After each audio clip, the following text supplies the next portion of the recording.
I'm Fredrick Borkotron, and I will be showing you how to use LSL in this short tutorial. So first, what is LSL?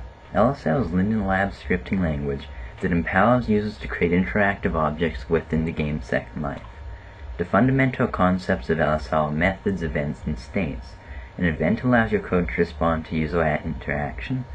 A method tells the scripting engine what to do as a result of this interaction.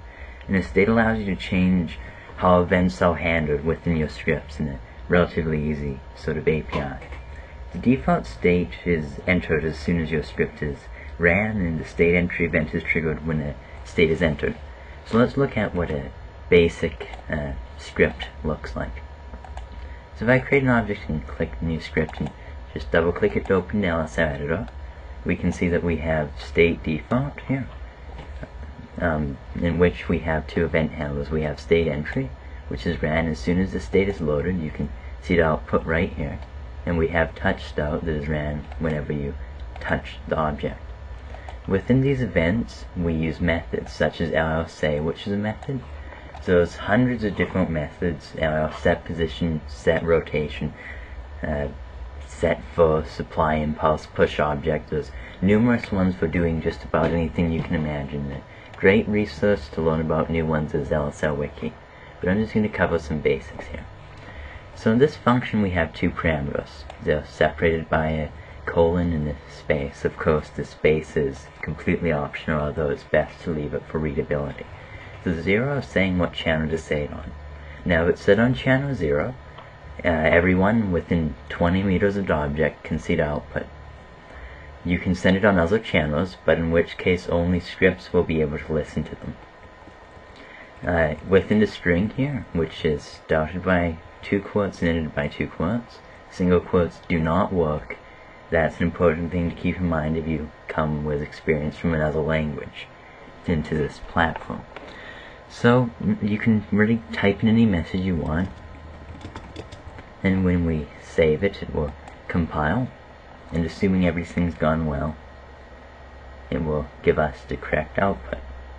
Now, events are optional. You can have as many or as few events as you wish. I can remove touch start, and now when I click it, it does nothing. So let's look at states. Now, of course, I would do this in a much more efficient way in other scripts, but this is just a demonstration. So I'm going to create a state called touched, and on well, I'm going to go let's say just state entry. I'm just going to say on channel 0, entering state touched, and I'm going to modify this one. Now, as you can see here, you can really use whatever syntax you want as its code for formatting it. So here I'm going to say entering state default. And now we're just going to make the touch start event change the states, and it's as simple as going state touched and entering it with a semicolon here. Now every line that doesn't end in an opening bracket or a closing bracket will usually end with a semicolon. Of course, you can have lines with nothing in them, and you can even go as far as to do something weird like that if you really had to. But as a general rule of thumb, if you're doing something and it isn't an empty line or it doesn't end with a closing or opening bracket, you're going to want to end it with a semicolon. So this is going to go to state default. Now default doesn't need to have the state keyword in front of it, because they implemented default long before they had states fully sort of finished, which is why it's a bit inconsistent in comparison to other ones. You have to have a default state in all of your scripts though. So now when I click it, you can see it's toggling to different states. So let's do something a tad bit more interesting. Let's create variables. So I'm going to create a name for my default state, and I'm going to create a name for my touch state, and let's say this is going to be state 1 and state 2. So it doesn't really serve any purpose other than just overcomplicating things. Now I can change these quotations with the variable name, and it will work as if I typed this in here, which is incredibly useful if you want to output the same message time and time again.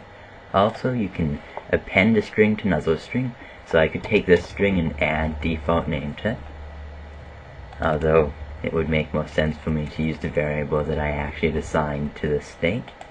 So we'll save that, and then once it's done compiling, we get to sort of, just wait for it. As you can see, I'm experiencing a bit of lag and it's compiling rather slowly. Okay, so you can see it says state 1, and when I click it again, you can see its behavior.